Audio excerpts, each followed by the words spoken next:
Nah, kemudian ya untuk yang mau ke belakang boleh ke belakang dulu, tapi bisa satu-satu.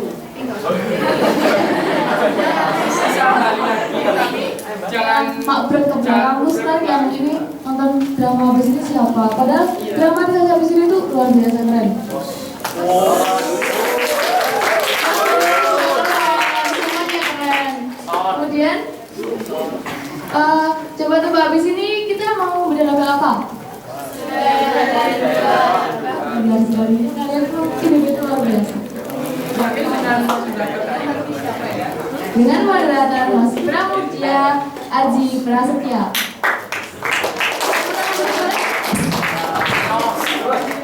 Jadi Mas Pramudia Aji Prasetya atau biasa dipanggil Mas Pram ini lahir di Cilacap pada 29 Desember 1993. Mas Pram adalah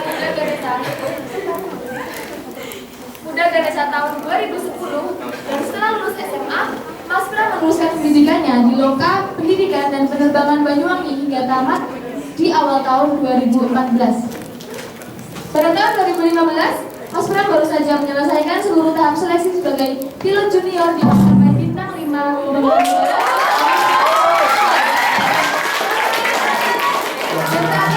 Mas Pram hanya tinggal menunggu panggilan untuk training di pesawat balik-balik ATR-72 selama 6 bulan pada pertengahan 2016 ini sebelum bekerja sebagai pegawai tetap. Di sela-sela menunggu panggilan perusahaan, Mas Pram menyempatkan dirinya untuk menjadi moderator pada seminar sastra ini.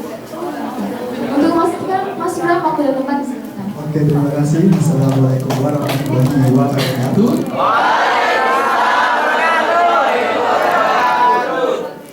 Tatapan pertama bermakna banyak. Itu.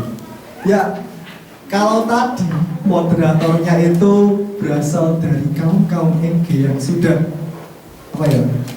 Dibilang uzur nggak pantas. Uzur. Kali ini kami dari kelompok 3 menghadirkan moderator yang fresh. Oke, jadi kami dari kelompok yang maju ketiga ini membahas novel Surga yang Tak Dirindukan. Surga yang Tak Dirindukan, oke. Novel ini ditulis oleh Asmananda yang juga menulis novel Assalamualaikum Beijing. Waalaikumsalam.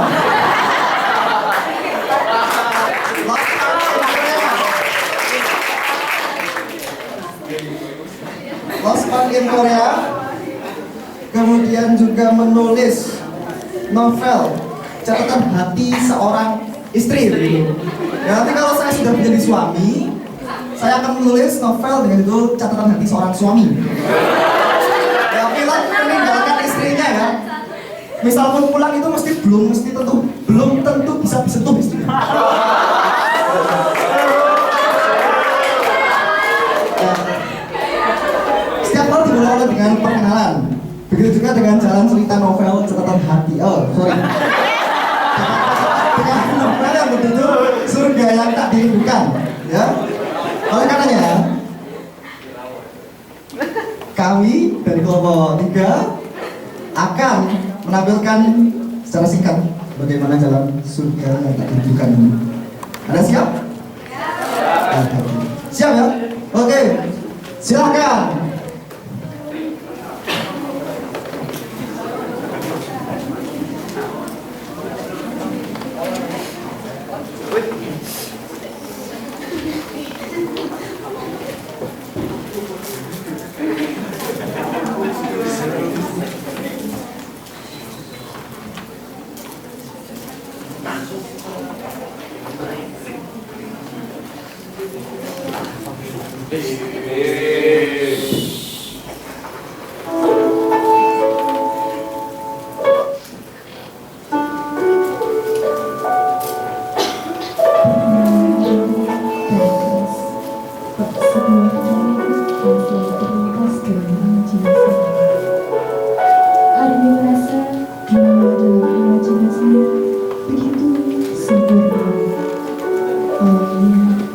Perasaan yang menggambarkan sebuah surga yang tak tersentuh.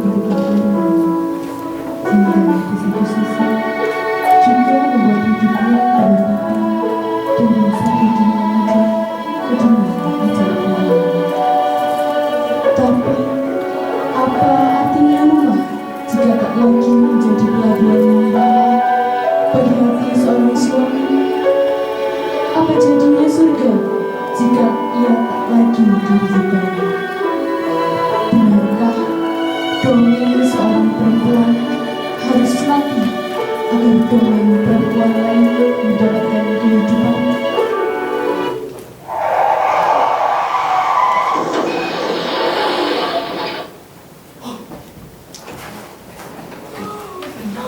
Semula bermula dari kecelakaan lalu lintas. Sedang dalam kecepatan penuh menabrak bahu jalan. Pras sangatlah panik ketika melihat gadis dan kepala pengantin itu berlindung. Ia berusaha menelepon ambulans untuk membawa gadis itu ke rumah sakit terdekat.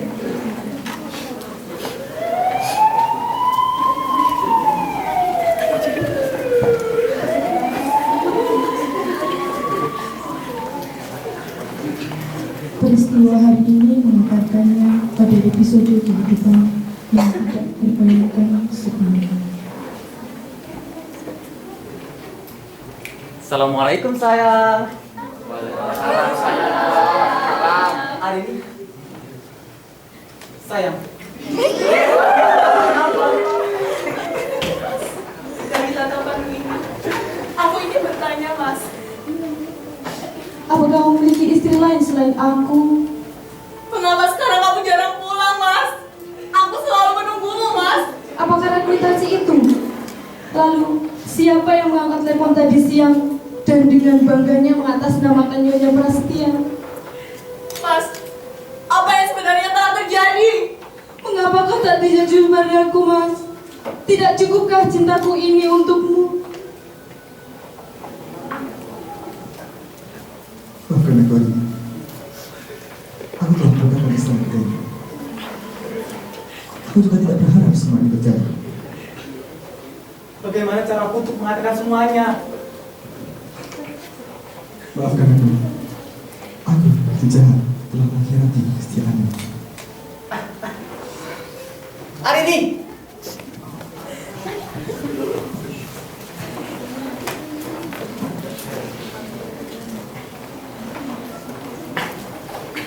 Dengan modal tekad dari hati, Arini menyusuri jalan di mana tempat tinggal istri kedua Pras berada.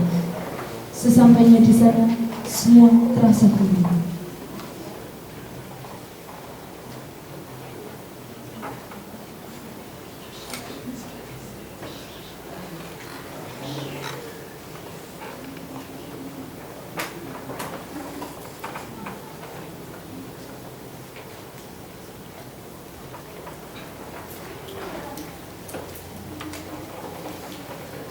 Keluarga. Di acara diskusi ini kami akan menghadirkan dua pemateri. Jadi yang pertama nantinya akan menyajikan materi dari sisi sosiologi dan sosial. Sosial. Beda tipis. Kemudian yang kedua dari sisi psikologi. Oke. Kemudian diskusi kita ini nanti akan berjalan selama 10 menit ya, 10 menit. Jadi saat pemateri pertama ada 10 menit dan pemateri kedua ada 10 menit. Kemudian pemateri sudah siap? Oh, sudah siap ternyata. Oke. Langsung saja kita panggilkan yang pertama. Ibu Arifah Mas Cahya Kusuma. Jadi Ibu Dokter Arifah Mas Cahya Kusuma, spesialis kulit dan kelamin, pegang-pegang. Oke. Jadi beliau setelah lulus SMA 1, beliau melanjutkan pendidikannya di Fakultas Kedokteran UNS. Kemudian melanjutkan S2 juga ya. S2-nya kemudian Fakultas Ilmu Komunikasi. Jadi hubungan antara beliau sama keluarganya bisa baik gitu ya. Dan nyambung. Kemudian beliau sekarang menjadi Humas Indonesia Anti-Aging Society. Anti tua. Kemudian yang selanjutnya adalah Manager of Perfect Anti-Aging Clinic. Dan beliau selama sekolah ya itu ya.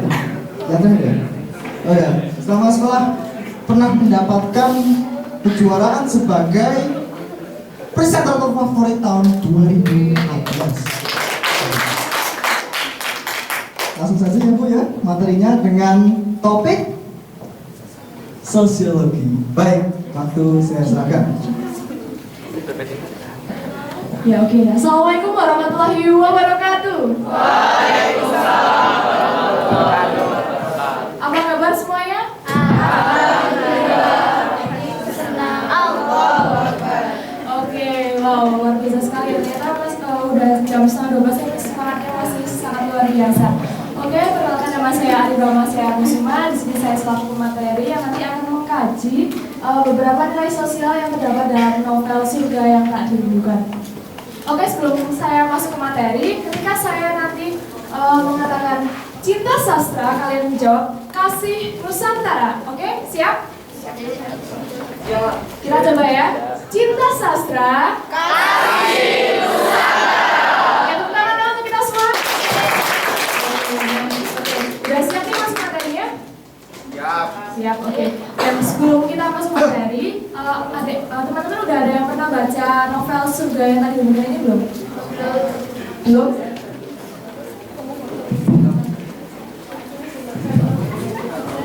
Nah, oke. Udah ada yang pernah baca novel Surga yang Tadi Dirindukan? Belum?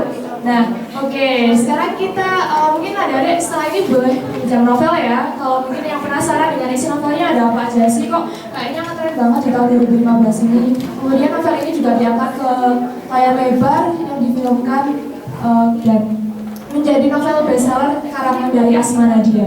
Nah, oke. Novel ini menceritakan tentang kehidupan rumah tangga di mana sang istri kemudian mengetahui bahwa suaminya melakukan poligami. Teman-teman tahu nggak poligami itu apa? Apa?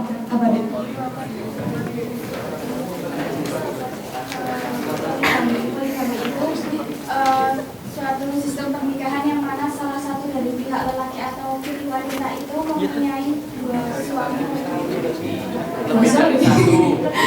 Ya, istri ya. Ya, oke. Ya, lanjut.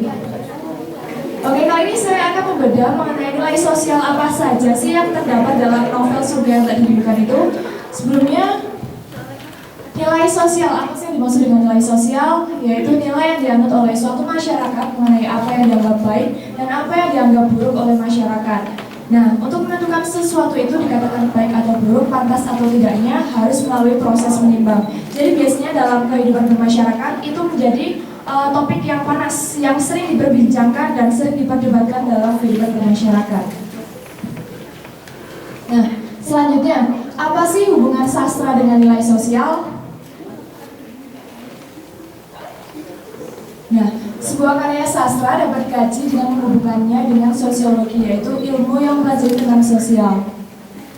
Nah, meskipun antara sastra dengan sosiologi adalah dua bidang ilmu yang berbeda, tetapi mereka dua ilmu itu dapat menjadikan sebuah bidang ilmu baru yang disebut dengan sosiologi sastra. Apa sih yang disebut dengan sosiologi sastra? Nah, mengkaji karya sastra dengan cara menghubungkannya dengan aspek-aspek sosial yang terdapat dalam kehidupan bermasyarakat. Jadi, dalam kehidupan bermasyarakat itu biasanya sang sastrawan bisa mengkajinya dalam sebuah bentuk karya sastranya. Seperti contohnya Asma Nadia, dia ingin mengangkat nilai-nilai sosial yang sangat erat kaitannya dalam kehidupan bermasyarakat. Nah, dia akhirnya membuat novel ini yang di dalamnya terdapat nilai-nilai sosial. Oke, lanjut. Nah, sosiologi sastra merupakan pendekatan terhadap sastra dengan mempertimbangkan segi-segi kemasyarakatan dengan mempunyai cakupan luas, beragam, rumit yang menyangkut pengarang, teks sastra, dan pembaca. Nah, biasanya kelihatan nih kayak misalnya novel karangan Asma Nadia, biasanya Asma Nadia itu kan kayak novel ini, kemudian Ada Cinta itu kan mempunyai kayak karakteristik kan masing-masing pembuat novelnya. Kemudian Andrea Hirata seperti apa, kemudian siapa? Itu siapa? Yang malu itu? Oke, lanjut. Oke, sebelum kita masuk ke materi, ada sebuah puisi yang berjudul Poligami. Ada yang mau baca?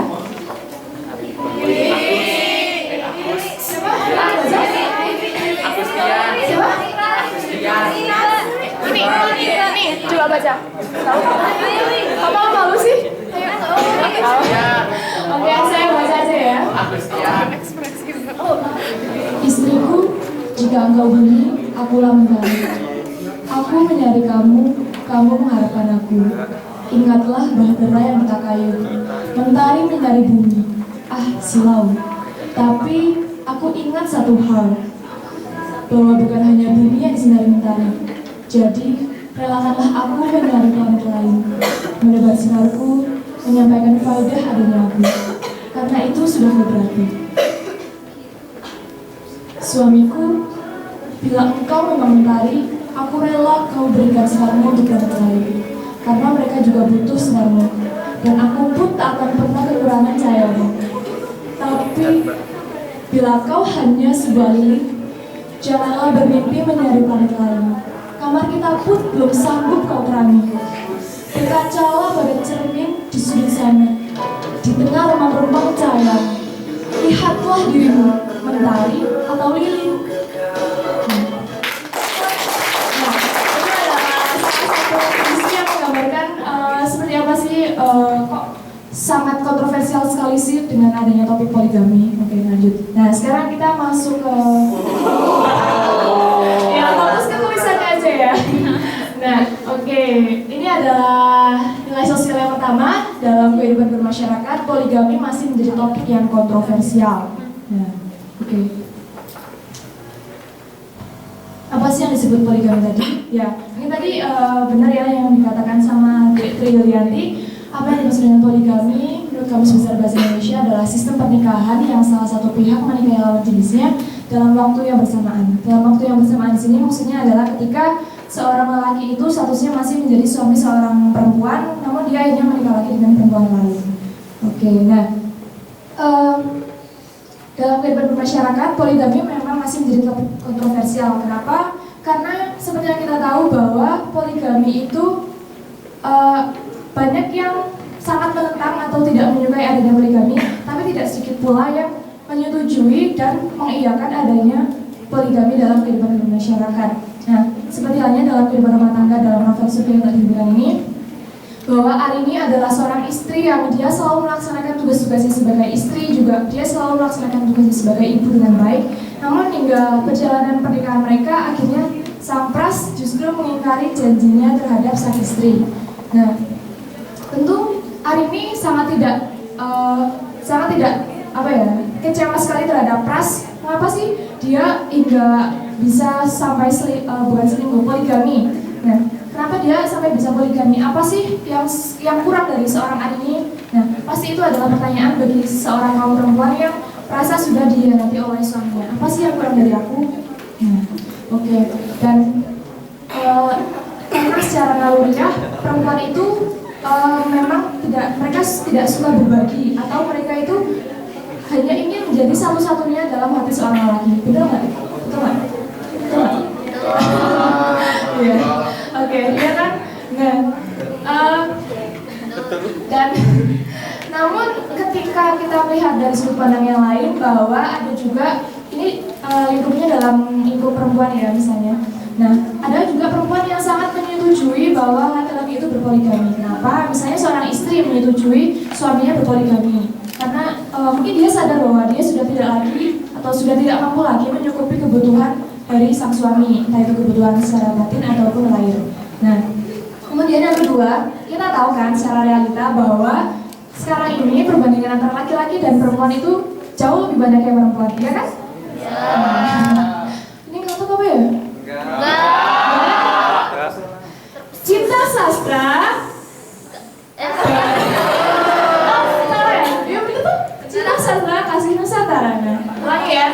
Cinta sastra kasih Nusantara. Nah, oke. Tepuk tangannya mana? Oke. Nah, oke.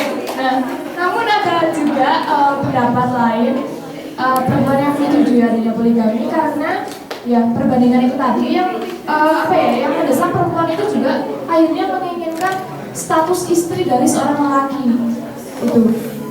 Karena seperti dalam novel ini, Meiros, tokoh yang tadi seperti dalam drama itu yang menjadi istri kedua dari Prasetya, dia dia hanya ingin mendapatkan status istri dari seorang Andika Prasetya. Dia tidak menginginkan cintanya atau hartanya, tapi dia hanya ingin mendapatkan statusnya itu. Nah, gitu. Kemudian nilai yang kedua yaitu dalam berumah tangga pastilah ada komitmen di antara keduanya. Apa sih yang disebut dengan komitmen? Pasti teman-teman di sini udah ada yang pernah buat komitmen kan? Ada yang belum? Bohong berarti. Masa sih? Oke, komitmen adalah janji pada diri kita sendiri atau pada orang lain yang kemudian tercermin dalam tindakan kita. Komitmen mudah diucapkan. Kita sering kan bilang, aku janji aku sesuk bakalan teko, tapi kenyataannya mungkin sebaliknya. Nah, oke, dalam rumah tangga yang pastinya ketika mereka akan menikah atau melanjut sebuah tali pernikahan, mereka pasti memiliki komitmen. Seperti dalam novel ini, Sang Prasetya berjanji kepada Arini bahwa dia akan benar-benar mencintai Arini dengan setulus hati. Nah, namun kenyataannya di tengah perjalanan pernikahan mereka, Prasetya justru mengingkari janji itu. Nah, apa yang coba emang perasaan apa deh? Kalau menjadi ini kamu gimana? Ikhlas nggak? Enggak, oke. Nah, itu salah satunya ya. Jadi apa ya? Ketika kita memang sudah berani untuk mengeluarkan sebuah komitmen terhadap orang lain, maka kita harus benar-benar menjaga komitmen itu. Nah, apalagi ini pernikahan ya. Kadang seorang istri perempuan akhirnya merasa bahwa perceraian adalah salah satunya cara untuk menyelesaikan ini semua, karena dia merasa bahwa dia tidak mampu untuk berkorban dan terus tersakiti oleh suaminya. Nah, kalau misalnya teman-teman semuanya di sini nggak mau menyakiti orang lain atau gimana gitu, nah mungkin ya perlu dipertimbangkan lagi janji apa yang sekiranya bisa kita lakukan. Nah, oke, sekian dari saya. Ini ada sedikit kata manis untuk teman-teman semuanya. Terkadang cinta terlihat luar biasa hanya karena terlalu sederhana. Terima kasih, sekian dari saya. Wassalamualaikum warahmatullahi wabarakatuh. Ya, bagaimana teman-teman semua di sini? Sudahkah ada gambaran ingin punya pasangan berapa? Ya, berbicara tentang pasangan, apa yang saya tunggu dari pernikahan saya nanti adalah pestanya. Pesta di malamnya. Jadi ada mitos kalau malam pertama itu setelah menikah itu apa? Ini mesti pada jorok-jorok pikirannya nih. Padahal malam pertama itu lebih dari 80% orang yang itu adalah ngitung amplop. Oke, langsung saja lanjut ke pemateri berikutnya. Ini adalah tokoh dari tentara ya. Ya, pendidikan saya di sekolah penerbangan itu saya dikeras-kerasin nggak apa-apa lah. Tadi hatinya tambah gitu. Oke, selanjutnya Letnan Kolonel Haji Adam Dwi Ralianto, sarjana psikologi. Silakan. 5 Januari 1976. Oke, selamat datang Bapak. Iya, ini yang dulu kemarin saya di kampus, di asrama. Nggak lucu ya. Oke, beliau setelah melanjutkan pendidikannya di SMA 1, beliau melanjutkan pendidikannya di Akademi Angkatan Laut, kemudian melanjutkan di psikologi Universitas Islam Indonesia, begitu ya. Beliau saat ini aktif dalam kegiatan TNI ALS, beliau juga ibaratnya apa ya, menyambi gitu ya. Menyambi sebagai motivator. Beliau sering sekali memotivator sekolah-sekolah di memotivasi sekolah-sekolah di Jakarta. Prestasinya adalah peraih lulusan terbaik TNI Angkatan Laut. Saya mah apa? Oke, waktu langsung saja saya berikan pada Adam, Bapak Adam ya, Pak. Adam, Bapak Adam, Ibu Arianto. Silakan. Selamat menyaksikan. Cek, cek. Cek. Ya, tepuk tangan sekali lagi untuk Mas Pram. Terima kasih Mas Pram sudah mengenalkan saya, siapa saya. Ya, saya jadi tidak usah perkenalan lagi ya, siapa nama saya lagi. Anda sudah tahu dari sini. Untuk itu, kita akan langsung lanjut saja memasuki materi kita, yaitu tentang aspek psikologi sastra yang ada di dalam novel Surga yang Tak Dirindukan. Oh, ini ada salah ketik. Ini harusnya sastra. Jadi mohon maaf kalau ada salah ketik. Ya, langsung lanjut saja. Nah, ini faktor-faktor poligami. Nah, karena apa? Kenapa saya membahas poligami? Karena di dalam novel Surga yang Tak Dirindukan ini, topik utamanya adalah poligami, yaitu yang terjadi yang dilakukan oleh Andika Prasetya yang tadinya beristri Arini, betul nggak? Ya. Nah, itu kemudian punya istri yang kedua yang namanya Meros, itu yang karena kecelakaan. Nah, sebelumnya Anda harus tahu dulu apa yang namanya psikologi sastra dulu. Nah, saya akan membahas ini dulu sebagai mukadimah agar nanti Anda bisa mengikutinya dengan ya bisa jelas lah pokoknya. Pertama tentang psikologi. Nah, psikologi sendiri itu sudah ada yang mengemukakan pendapat, yaitu psikologi itu adalah ilmu yang mempelajari tentang kognitif, motorik, dan tentang emosional. Nah, terus ada juga yang berpendapat bahwa psikologi itu adalah ilmu yang mempelajari tentang kejiwaan atau tingkah laku manusia. Nah, itu sudah dikemukakan oleh orang-orang yang ya kayak pendapat-pendapat yang lain lah. Ya kayak yang tadi itu, yang tentang kognitif, motorik, dan emosional itu dikemukakan oleh Ward dan Magius. Nah, kalau yang tentang mempelajari kejiwaan manusia itu dikemukakan oleh Kartono dan Branca. Nah, kita lanjut ke sastra. Apa yang dinamakan dengan sastra itu? Plato sudah berpendapat yang namanya sastra itu adalah tiruan dari kenyataan. Nah, novel ini merupakan karya sastra karena di dalamnya ini tiruan dari kenyataan. Poligami itu kan kegiatan nyata, tapi di sini diceritakan di dalam novel Surga yang Tak Dirindukan. Nah, selanjutnya tentang psikologi sastra. Siswantoro itu sudah berpendapat bahwa yang namanya psikologi sastra itu adalah nilai-nilai psikologi yang terdapat di dalam karya sastra. Nah, saya juga menyimpulkan ya tidak jauh beda dari itu. Yang namanya psikologi sastra pastinya adalah kita nanti akan mempelajari banyak nilai-nilai psikologi yang terdapat di dalam karya sastra. Nah, khusus untuk pada pertemuan kali ini kita akan mengambil nilai-nilai psikologi yang ada di dalam novel. Nah, seperti itu. Ya, sudah jelas tentang psikologi sastra? Insya Allah jelas. Semoga Allah meridhoi. Ya, kita lanjut. Kita masuk ke dalam novelnya. Di dalam novel terdapat fenomena poligami. Poligami sekarang pasti kalian sudah tidak asing lagi dengan sebutan itu. Tadi kan di awal juga sudah dijelaskan oleh Ibu Ariba bahwa poligami itu kan intinya satu suami punya istri lebih dari satu. Betul kan? Betul? Ya. Terus saya juga akan menjelaskan sedikit bahwa poligami itu terjadi karena dua faktor. Yang pertama itu karena memang kebutuhan. Terus yang kedua karena nafsu. Tapi biasanya jarang diungkapkan yang nafsu. Misalnya, wah saya tuh pengen punya istri lagi, gimana mau nggak? Padahal istrinya, anaknya juga udah banyak. Terus ekonomi juga ya udah bagus lah. Tapi ngapain mau nikah lagi coba? Nah, itu dua faktor. Nah, sekarang kita melihat faktor yang di sini. Faktor-faktor poligami. Nah, kalau tadi kan faktor secara garis besar. Nah, kalau sekarang faktor yang lebih mendalam lagi. Yang pertama ada keinginan menambah jumlah anak.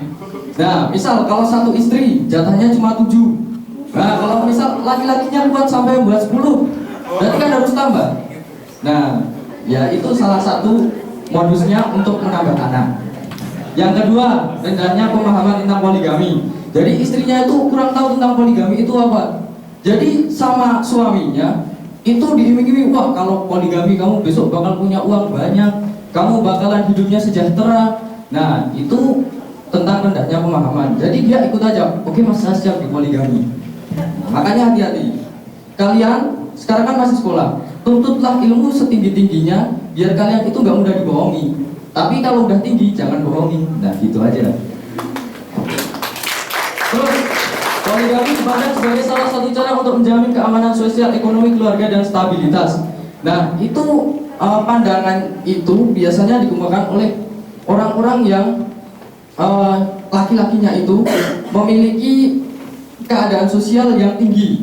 Misalnya seperti dia kaya, terus dia juga apa ya? Ya pokoknya serba kecukupan. Jadi dia menawari orang-orang yang istilahnya itu kurang untuk dipoligami. Padahal sebenarnya hanya untuk mengelabui nafsunya saja. Selanjutnya lingkungan. Nah, namanya manusia itu kan makhluk sosial. Di lingkungan kalian, misal banyak orang-orang yang poligami, pasti kan ya yang namanya manusia itu punya sifat iri lah. Biasa juga banyak ikut poligami. Nah, itu juga bisa menjadi salah satu faktornya. Selanjutnya dasar agama. Biasanya ada juga orang yang mengiming-imingi poligami itu dengan surat An-Nisa ayat 3, yang artinya yaitu dalam Islam, yang artinya bahwa apabila kamu mampu berbuat keadilan, maka kamu boleh berpoligami. Intinya itu. Nah, tapi bukan berarti karena dasar itu kamu terus, wah saya ingin poligami aja, Islam sudah menanggung. Yaitu kalau istri kamu bisa merasa keadilan. Kalau enggak, nah dosa nanti, hati-hati. Selanjutnya, budaya di Arab Badui dan Israel. Nah, di daerah Timur Tengah sana memang sudah banyak sekali poligami yang dilakukan. Bahkan seperti di Arab Badui dan Israel itu hampir 20-30% dari masyarakatnya itu poligami. Ya mungkin karena Islamnya juga kuat, jadi kan berpikir bahwa semakin kesini itu kan perempuan kan perbandingannya semakin banyak. Jadi misal 1 banding 4 aja, berarti kan setiap 1 orang laki-laki mendapatkan jatah 4 istri. Ya itu perumpamaan saja. Ya lanjut. Nah, sikap istri yang mau menerima sebagai seorang istri yang dipoligami dilatar belakangi oleh beberapa alasan, yaitu, nah ini alasannya, istri ingin menjaga nama baik dan martabat keluarga.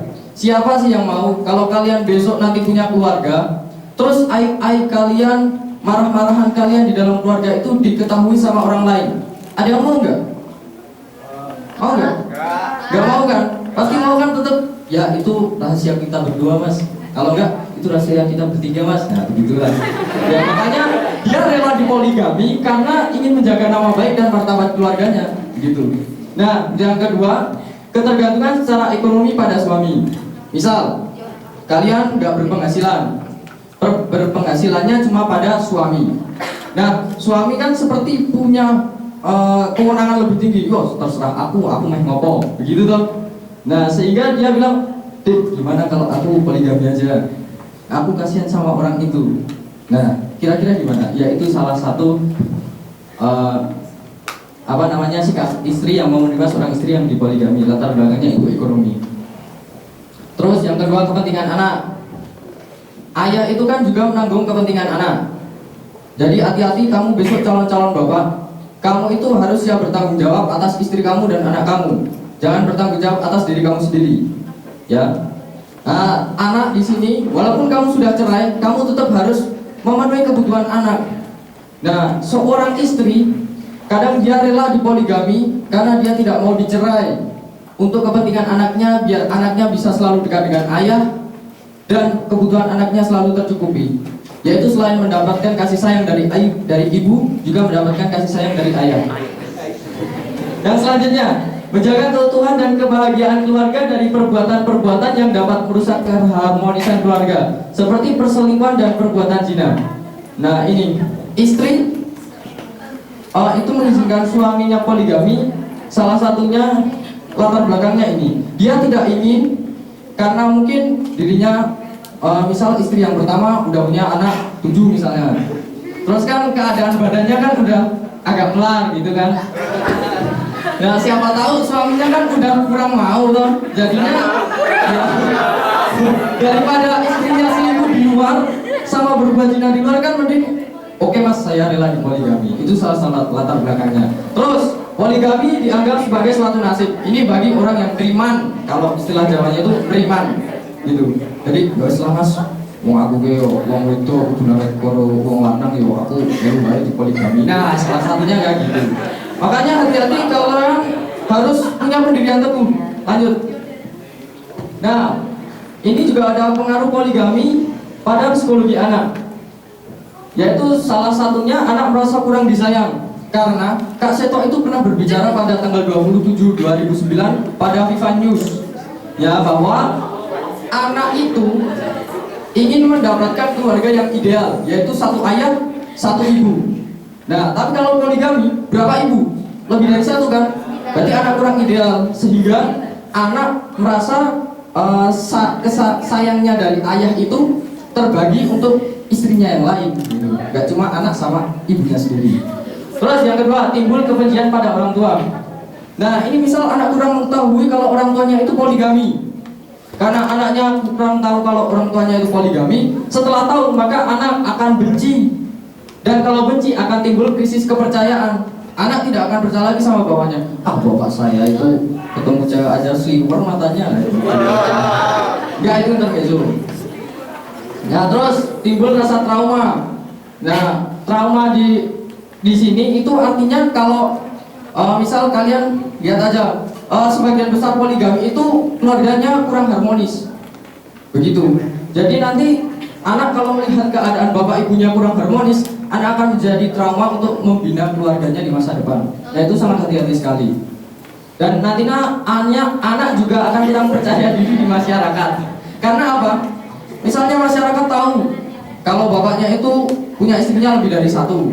Nah pasti nanti kan biasalah yang namanya anak kecil pasti akan mengolok-olok dia. Misalnya, Allah bapakmu akeh toh bojone. Ndek kaya aku ideal, bapak siji, ibu siji. Nah, akan kasihan juga pada psikologi anak. Dia kan nanti akan tertekan mentalnya. Dan kata Kak Seto juga, itu nanti tidak hanya berpengaruh pada psikis anak, tapi nanti juga berpengaruh pada prestasi akademik anak. Nah, siapa yang di sini anaknya mau prestasinya jelek? Gak ada kan? Pasti dari kalian semua kan ingin prestasinya itu memuncak lah, bagus, walaupun dunia maupun akhiratnya, ya Allah, insya Allah. Amin. Ya, instruksi waktu tinggal 3 menit. Oh ya, lanjut sebentar lagi. Nah, tapi di poligami itu juga terdapat sisi positifnya untuk anak. Ini sisi positifnya. Nah, itu kalau anak bisa mengambil sisi positifnya. Tapi kan kalau anak udah tertekan, dia nggak mampu bangkit lagi, ya udah, nggak punya sisi positif. Kalau dia tertekan mampu bangkit lagi, ini salah satu sisi positifnya. Menjadi lebih tegar menghadapi permasalahan. Karena apa? Masalah yang berhubungan dengan perasaan itu lebih sulit daripada masalah yang berhubungan dengan kenyataan. Karena apa? Kalau masalah dengan kenyataan bandingkan perasaan ini, misalnya kalau kamu dipukul, besok pasti bisa sembuh. Tapi coba kalau hati kamu yang terpukul, gimana coba? Ya, itu kalau kamu nggak dekat dengan Tuhan, hati-hati. Selanjutnya, memiliki toleransi yang tinggi. Selanjutnya lagi, dapat mengubah pikiran anak sehingga anak dapat menerima banyak hal yang dianggap sulit oleh banyak orang lain. Menerima bapaknya lebih dari satu ibu hanya untuk dia seorang anak itu merupakan sesuatu hal yang hal yang besar. Ya, jadi bapak-bapak juga harus sadar apabila mau poligami, dia juga harus rela untuk meminta maaf kepada anaknya. Nah, bapak mau poligami. Dan dia juga harus mau mengakui bahwa kegiatannya itu memang benar-benar sah dan kegiatannya itu tidak akan mengganggu anak maupun istrinya. Ya, lanjut. Nah, dan ini nilai-nilai yang bisa kita ambil dari novel Surga yang Tak Dirindukan. 1. Dalam melakukan suatu hal jangan hanya berpikir tentang logika, tapi jangan lupa untuk melibatkan perasaan. Jadi kalau setiap kali kalian melangkah, jangan hanya berpikir dengan logika, tapi juga dirasakan apakah itu memang menyinggung orang lain atau tidak. Jadi supaya kalian dalam berjalan itu kalian juga nyaman dan tidak ada cekcok. Nah, gitu. Terus selanjutnya, jangan pernah menggunakan sebuah kecelakaan apalagi agama sebagai kedok untuk merebut sebuah perasaan. Nah di novel Surga yang Tak Dirindukan kan pertama motifnya karena kecelakaan. Terus si Pras menolong Meiros, dan Meiros itu pertama tidak mau ditolong, tapi lama-lama dia kalau istilah Jawanya kepencut. Nah begitu loh. Dan akhirnya dia malah memperjuangkan cintanya Pras supaya Pras itu semakin menjauh dengan istrinya yang pertama hari ini. Dan selanjutnya kecewa membuat orang menjadi frustasi. Meiros yang ditipu oleh pernikahan. Selanjutnya tanggung jawab dan rasa saling percaya sangat diperlukan dalam membangun rasa kasih sayang yang kuat dalam sebuah rumah tangga. Nah, itu nilai-nilai yang terkandung di sini.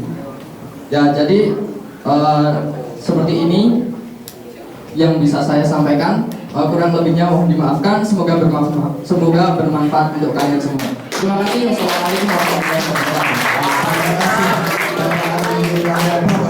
Yang sangat-sangat mendalam. Ya, demikian sajian yang menarik dari Bapak Adam dan Ibu Arifah Mas Cahya Kusuma. Dari sajian tadi, saya yakin kita akan terangsang untuk menyadari betapa pentingnya sebuah keadilan, betapa pentingnya sebuah poligami. Oke, langsung saja kita masuk ke sesi tanya jawab ya. Untuk memperjelas materi yang telah disajikan, ya kami ajak teman-teman semua untuk memberikan pertanyaan pada kelompok kami. Ya, waktu untuk sesi tanya jawab nanti totalnya hanya 10 menit ya. Kalau saya begini, jadi berdiri ya, nanti ya. Kemudian mengacungkan jari. Kemudian selanjutnya mohon nanti adik-adik menyebutkan nama dan kelasnya sama ya, mungkin tidak usah. Sebelum bertanya, serta mohon pertanyaan yang diberikan itu singkat dan tepat sasaran. Juga nanti juga harus menunjukkan kepada siapa pertanyaan itu akan disampaikan, begitu. Simpelnya gini, satu penanya, satu pertanyaan tak boleh dititipkan, begitu. Ya, langsung saja, 2 penanya. Oh ya, 2 orang langsung sudah. Ya silakan untuk yang jawab. Ya, Terima kasih. nama saya Dimas Pramudia. Saya mau bertanya pada Ibu Arifah. Arifah, maaf, itu selaku perempuan saya ingin menanyakan jika kita dapat membuat seorang perempuan setia pada satu lelaki, kenapa cinta tidak dapat membuat lelaki bertahan pada satu perempuan?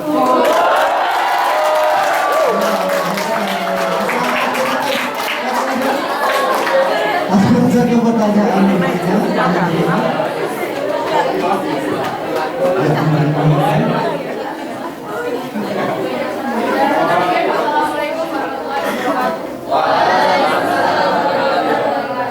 Nama saya Kita Gila.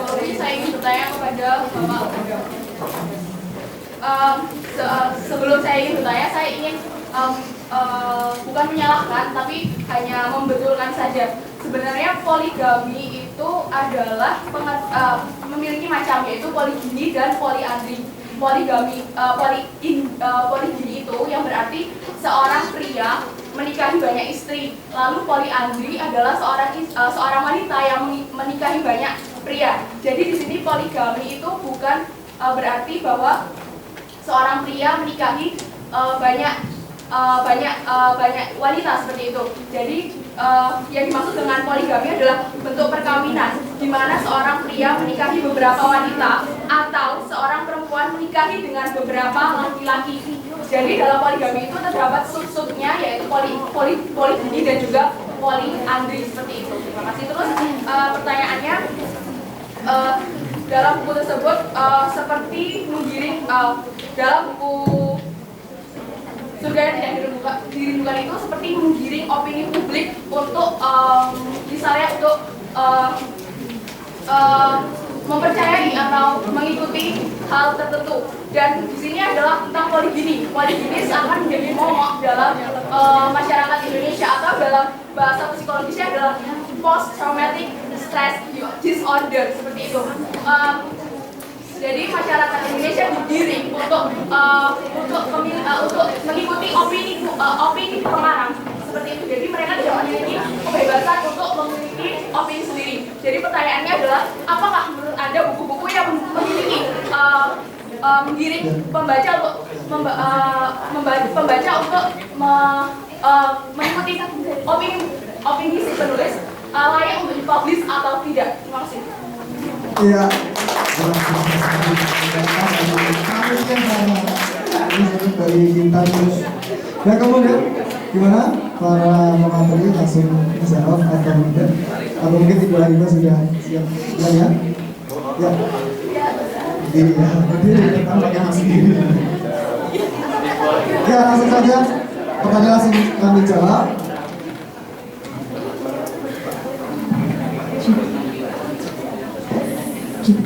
Nah, oke, tadi namanya siapa? Boy. Dimas Pramudia, oke. Nah, tadi pertanyaannya kenapa cinta apa? Bisa diulangi? Jika cinta dapat membuat perempuan setia pada satu lelaki, kenapa cinta tidak dapat membuat pria bertahan dengan satu perempuan? Oke, ada di sini ya? Iya.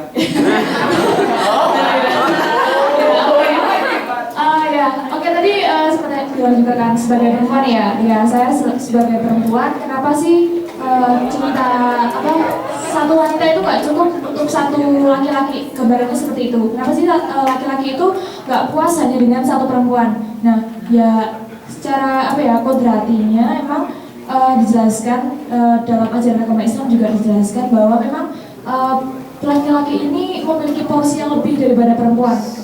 Apa ya istilahnya tuh terutama dalam hal yang tadi saya katakan bahwa ketika mungkin seorang perempuan itu sudah tidak mampu untuk mencukupi kebutuhan lahir maupun batin dari seorang laki-laki, pasti laki-laki itu akan merasa bahwa dia butuh atau menginginkan wanita lain untuk mencukupi semua kebutuhan itu.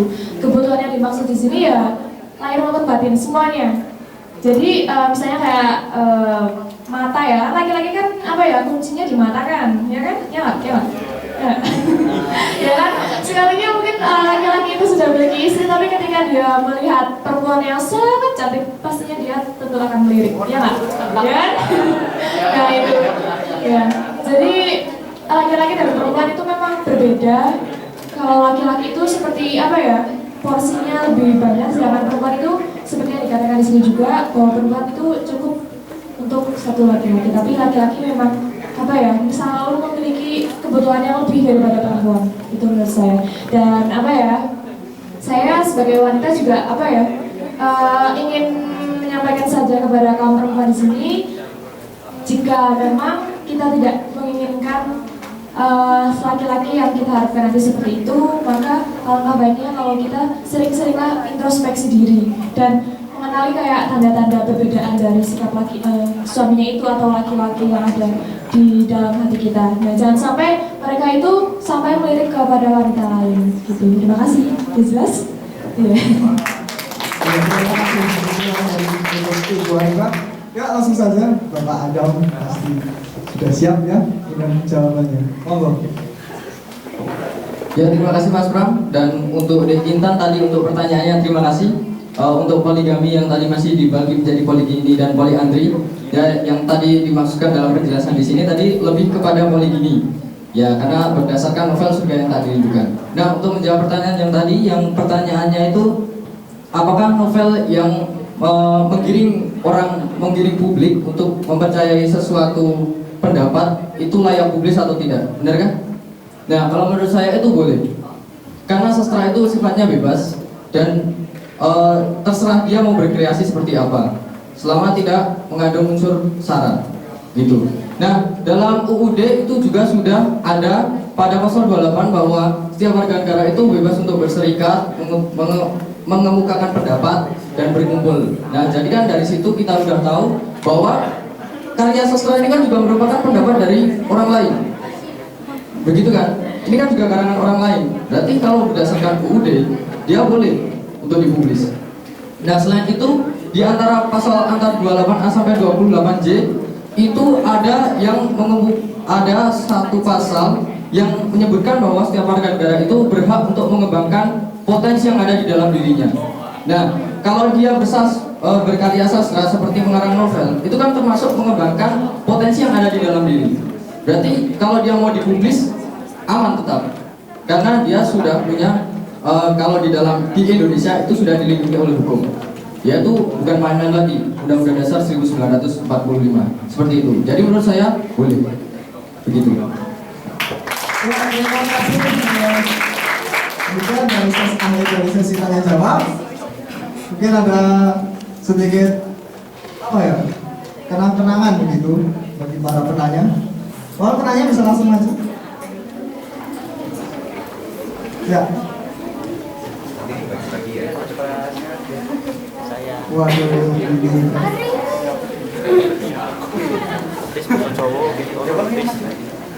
Ya, mungkin dari kedua pemateri bisa langsung untuk memberikan kenang-kenangan.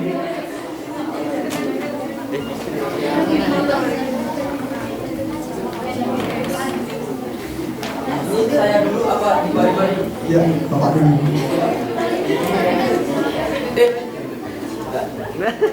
Gua dokumentasi ya, tolong.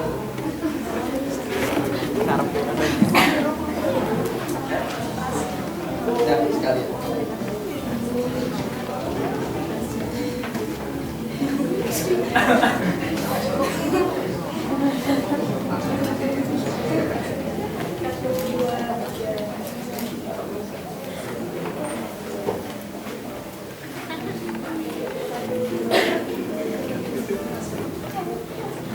Terima kasih adik, semoga bermanfaat. Ya, yang kedua langsung. Iya.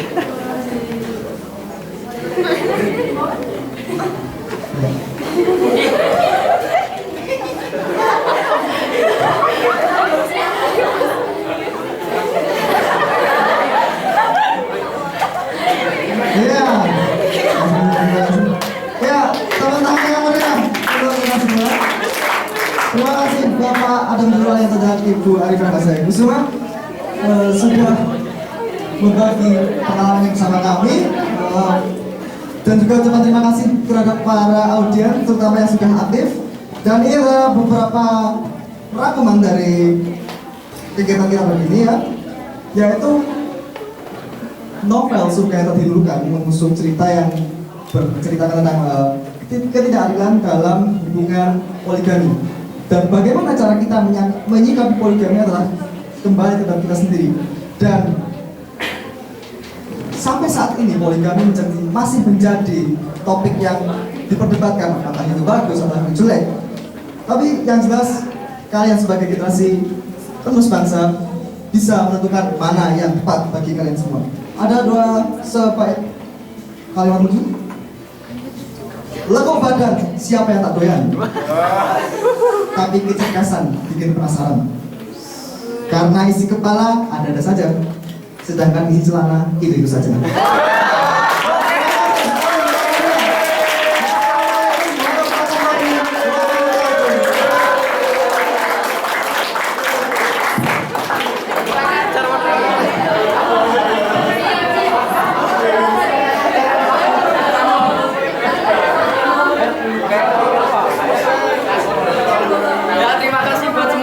Saya mohon pamit, kurang lebihnya mohon dimaafkan. Sekali lagi tepuk tangan untuk kelompok 3. Luar biasa ya moderatornya, materinya juga. Apalagi tadi? Langsung saja kami mempersilahkan sudah tempat kepada moderator. Sambutlah kelompok 4.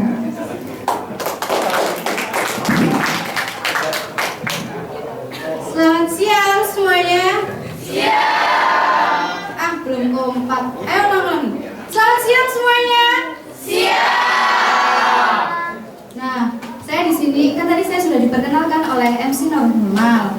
Kan telah dijelaskan sebelumnya kalau tak kenal maka tak sayang. Tapi kan kalian udah kenal, udah sayang dong. Udah sayang belum?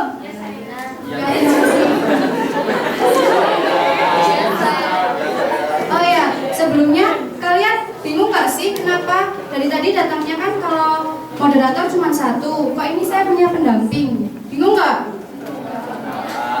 Nah, ini tuh pendamping saya. Dia adalah Intan Ayu Silva Salsabila sebagai Notula.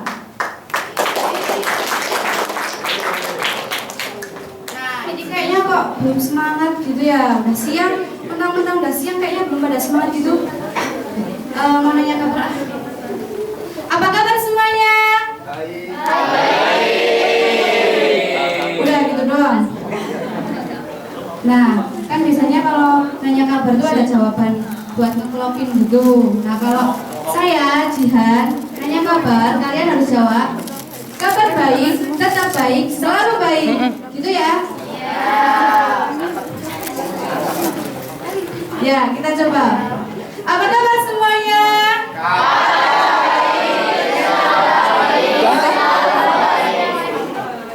Kurang semangat nih kok ngomongnya. Kabar baik, tetap baik, selalu baik. Semangat ya, semangat. Apa kabar semuanya?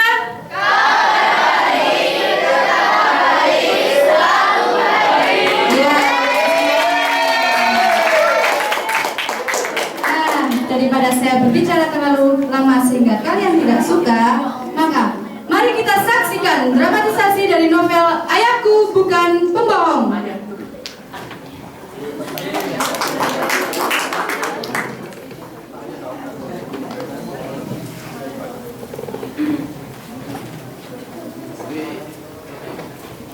Ayahku bukan pembohong.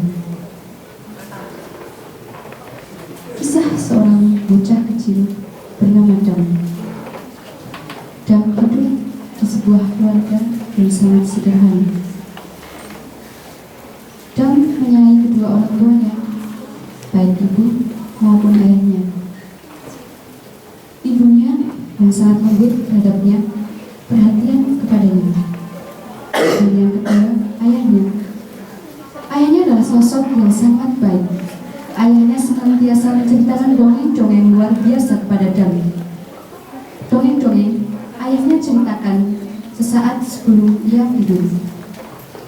Ayah Dam selalu bercerita, "Nak, ambillah hal baik yang ada di dalam dongeng-dongeng ayah." Dongeng-dongeng Yang pertama, mari kita sambut Bangkit Raharja. Bangkit Raharja lahir di Magelang tanggal 7 Mei 1996. Bangkit Raharja adalah pemuda asli Magelang yang kini sedang menyelesaikan tugas akhirnya di Fakultas Hukum UGM. Bangkit, yang merupakan badan eksekutif mahasiswa di Fakultas Hukum UGM ini, merupakan Muda Ganesha 2012. Itu berarti itu kakak-kakak kalian semua ya. Nah, supaya mudah, kita manggil Bangkit ini Kak Bangkit saja. Nah, kalian tahu gak sih, sambil menyelesaikan skripsinya, Bangkit ini sudah mendirikan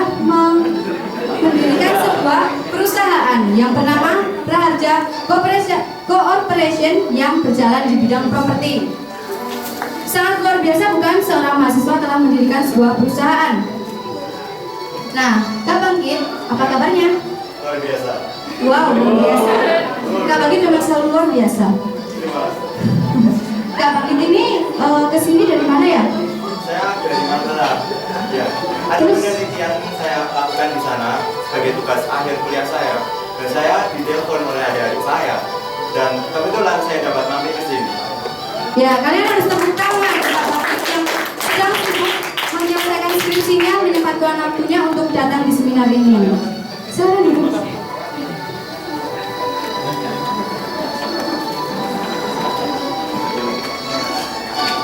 Kemudian yang kedua adalah Gusti Tiara Anissa. Gusti Tiara Anissa lahir di Kebumen tanggal 6 Februari tahun 1995. Gusti Tiara ini adalah seorang wanita yang sangat cantik dan memiliki otak yang sangat-sangat kecil.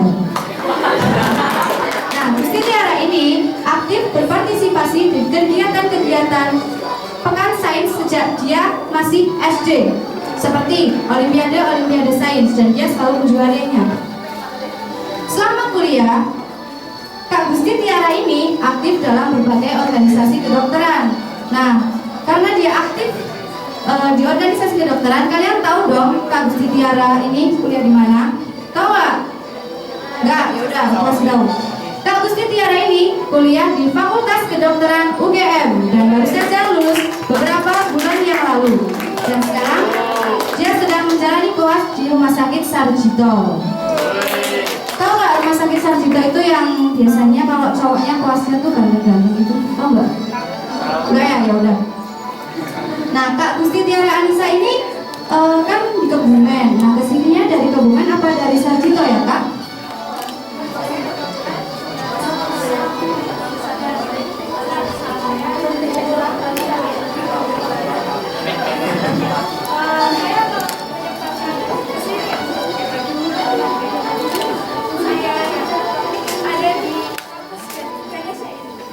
Wow, hebat ya. Tuh, Kak Gusti Tiara tuh mengambil cuti dan dia menggunakan waktu cutinya itu untuk mengisi seminar dengan kalian.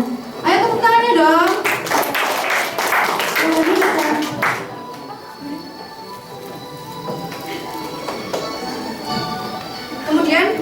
Kemudian panelis kita yang terakhir adalah Farhan Zulfauzi. Farhan Zulfauzi adalah seorang pria yang sudah dewasa namun masih memiliki wajah yang cukup imut ya. Merupakan kelahiran Purworejo tanggal 18 Oktober tahun 1995. Terlahir dalam keluarga yang kental dengan nilai-nilai ekonomi, terutama dalam hal perdagangan umum. Nah, Kak Farhan ini terjun di bidang manajemen sejak usia dia masih SMA. Nah, waktu Kak Farhan masih SMA ini dia tuh udah jualan-jualan berbagai macam barang, mulai dari aksesoris, mulai dari makanan kayak gitu. Nah, Kak Farhan ini untuk mengembangkan kemampuannya di bidang manajemen, dia kuliah di Fakultas Ekonomi dan Bisnis UGM. Dengan segudang prestasi di tingkat nasional maupun internasional. Selamat siang Kak Farhan. Selamat siang. Apa kabarnya? Oh iya, udah. Silakan Ibu.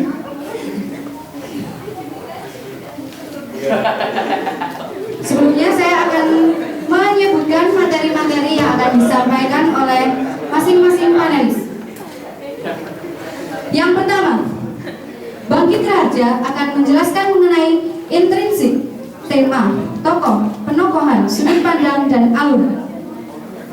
Yang kedua, Farhan Zulfauzi akan menjelaskan intrinsik, majas.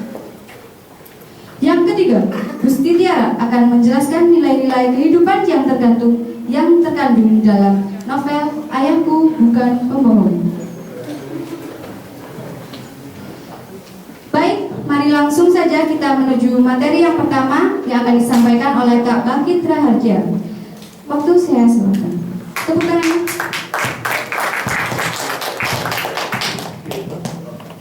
Bismillahirrahmanirrahim. Assalamualaikum warahmatullahi wabarakatuh. Waalaikumsalam warahmatullahi wabarakatuh. Cinta bersemi karena perkenalan, bertahan karena kesetiaan. Perkenalkan, Bangkit Raharja, Eva UGM.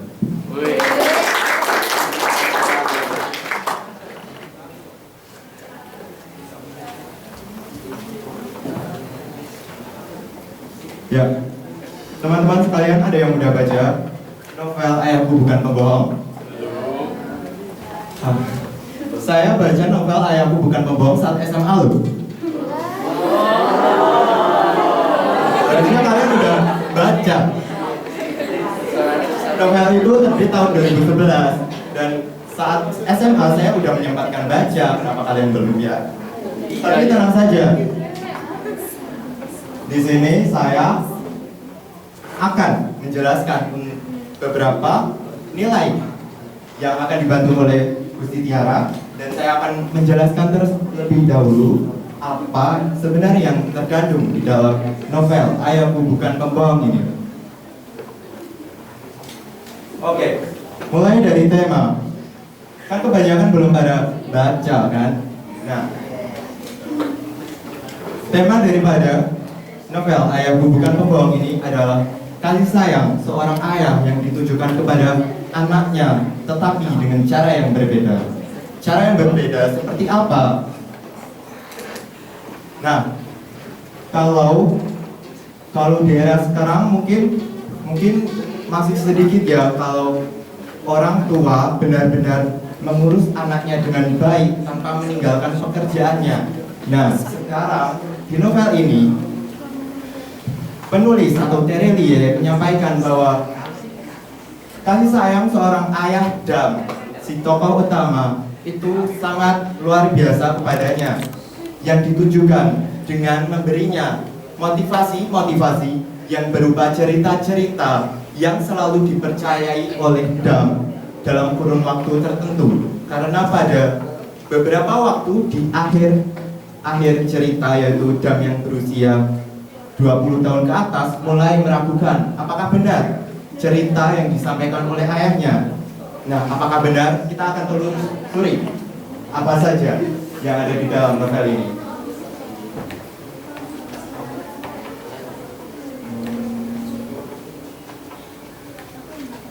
Kemudian tokoh dan penokohan. Nah, sebagian besar tokoh di dalam novel ini mempunyai hubungan keluarga daripada pemeran utama, yakni Dam. Dam mempunyai ayah dan seorang ibu, dan kemudian diceritakan bahwa Dam menikahi Tani, teman SD-nya yang benar-benar peduli kepadanya. Kemudian mereka mempunyai 2 orang anak, yaitu Zaz dan Kon. Dalam diagram ini yang berbentuk kotak itu artinya laki-laki, yang berbentuk oval itu perempuan. Nah, sedangkan tokoh yang tidak berhubungan keluarga dengan Dam adalah Jarjit, yang merupakan tokoh lawan daripada Dam, dan juga pelatih. Pelatih ini adalah ayahnya Tani, pelatih renang Dam. Nah, Dam ayah, ibu Jarjit itu sifatnya berbeda-beda. Dam mempunyai sifat yang gigih, pantang menyerah, baik hati, akan tetapi setelah dewasa sifatnya bertambah satu, yakni kasar, bahkan kepada orang tuanya. Tadi Dam diperagakan oleh saudara kita Aditya Bagas Yudatama. Nah, diceritakan di drama tersebut bahwa Dam membentak ayahnya di rumah sakit itu benar-benar tidak berberi kemanusiaan. Nah, sekarang ayah itu jujur sekali, dan itu diterangkan secara langsung oleh pembaca. Maksud kami oleh penulis, yaitu Darwis Terelie. Baik hati, sederhana, peka, dan penyayang. Bahkan diceritakan bahwa di dalam novel ayah tersebut mempunyai sifat jujur, dan itu diakui oleh seluruh desa bahwa tidak pernah berbohong kepada orang-orang lain. Selanjutnya ibu ini sifat yang paling menonjol adalah mudah khawatir, terutama setelah Dam mengikuti pendidikan di Akademi Gajah yang mengharuskannya berasrama di sekolah tersebut. Nah, kemudian ada Jarjit yang sifatnya kebanyakan negatif, yakni sombong, memandang rendah, dan iri hati. Tani yang menjadi istri Dam mempunyai watak yang baik hati, perhatian, dan sopan terhadap orang tua. Kon yang merupakan anak daripada Tani dan Dam mempunyai sifat yang jujur, penakut, dan mudah percaya. Nah, Kon dan Zaz ini kan memang lagi masa kecil, jadi kalau mereka mudah percaya itu ya biasa-biasa saja. Dan Zaz mempunyai perhatian yang tinggi terhadap suatu masalah, dan juga mempunyai rasa ingin tahu yang tinggi. Kemudian sudut pandang penulis menggambarkan novel ini dengan sudut pandang orang pertama, pelaku utama, yakni Dam. Kemudian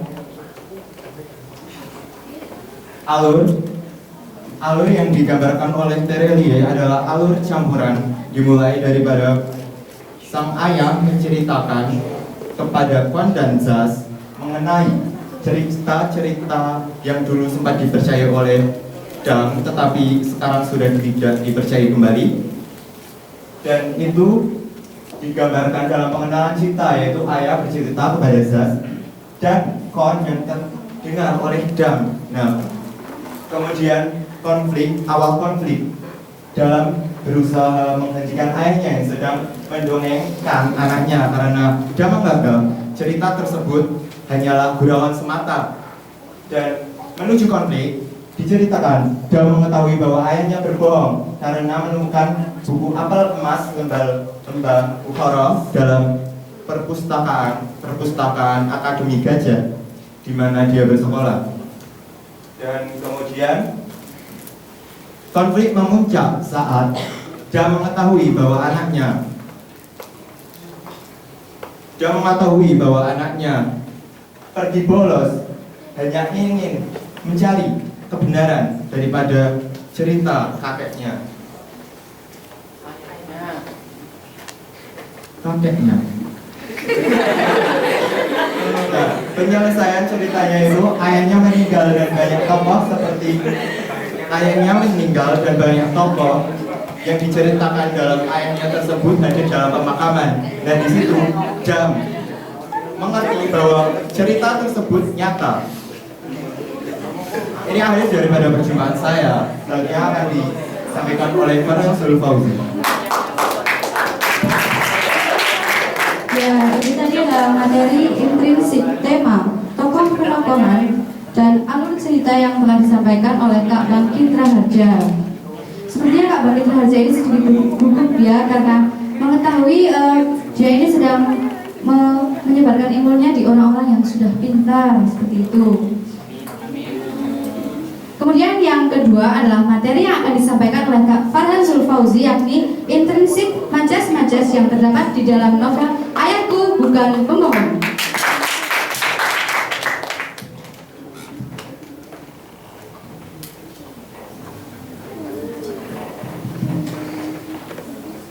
Assalamualaikum warahmatullahi wabarakatuh. Semangat pagi.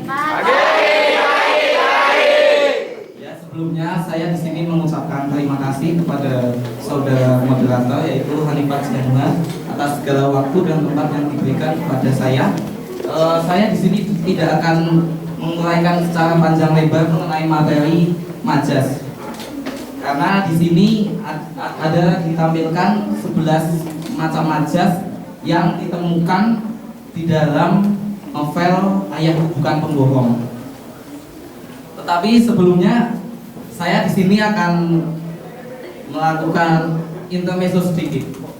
Sebelumnya, tahukah kalian mengapa saya berdiri di sini dengan latar belakang seorang pedagang menyampaikan materi yang berisi majas?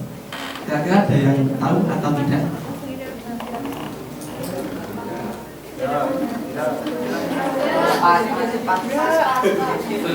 Jika tidak, baiklah saya akan menjelaskan sedikit ya. Jadi begini, bahwa dalam ilmu berdagang kita diharuskan untuk dapat menarik minat para pembeli kita agar dapat membeli produk-produk yang kita miliki. Nah, oleh karena itu biasanya kita menggunakan gaya bahasa yang dapat menarik minat para pembeli tersebut. Nah, begitupun juga dalam sebuah novel. Sebuah novel juga jika ingin laku laris dibaca oleh pembacanya, maka juga harus memiliki gaya bahasa yang unik, khas, dan juga tetap bisa dinikmati. Nah, berikut ini salah satu beberapa contoh dari majas yang ditemukan dalam novel Ayahku Bukan Pembohong. Yang pertama adalah majas personifikasi. Seperti yang kita ketahui bahwa majas personifikasi adalah majas yang intinya itu mengibaratkan sebuah benda mati itu melakukan kegiatan seperti apa yang kita lakukan sebagai manusia. Nah, seperti ini juga ada rambut ikal panjangnya bergoyang anggun. Ini sebenarnya rambut itu benda mati, tapi di sini dikatakan bahwa rambut itu bergoyang-goyang. Entah mungkin bergoyang seperti Inul Daratista atau kemudian matahari sudah tumbang. seluruh rangkaian acara selesai. Ya, lanjut.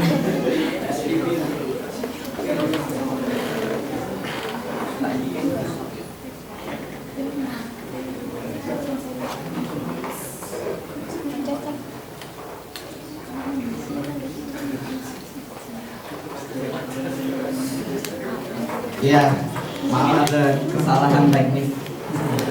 Kemudian ada majas simile. Ya, majas simile itu adalah majas perumpamaan. Seperti yang kita tahu di sini bahwa dalam majas simile itu ada kata-kata kunci, yaitu seperti, bagai, umpama, dan kata-kata kunci yang ada dalam majas simile kita temukan dalam halaman 9, yaitu kata yang berbunyi aku seperti komentator pertandingan yang sudah siap. Kemudian kisah kapten bermain bagai serigala lapar. Begitu. Ya.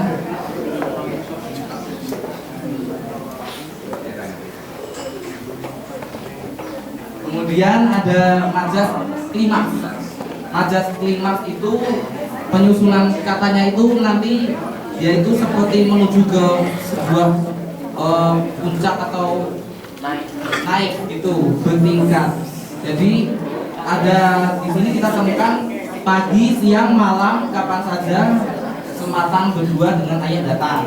Nah itu kan jelas ya bahwa pagi itu lebih dahulu daripada siang, kemudian siang lebih dahulu daripada malam. Kemudian juga ada musim berganti, salju, semi, gerimis, panas. Kemudian ada majas antitesis. Majas antitesis ini kira-kira di sini ada yang tahu apa makna dari majas antitesis? Jika ada yang tahu nanti akan mendapatkan door prize. Silakan tunjuk tangan.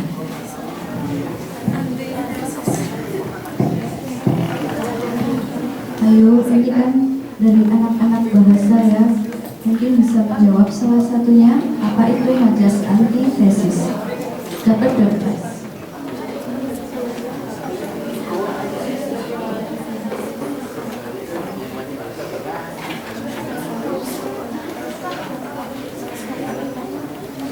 Jika tidak ada, baiklah saya lanjutkan saja. Kita nanti bagikan door prize-nya di akhir acara saja. Nah,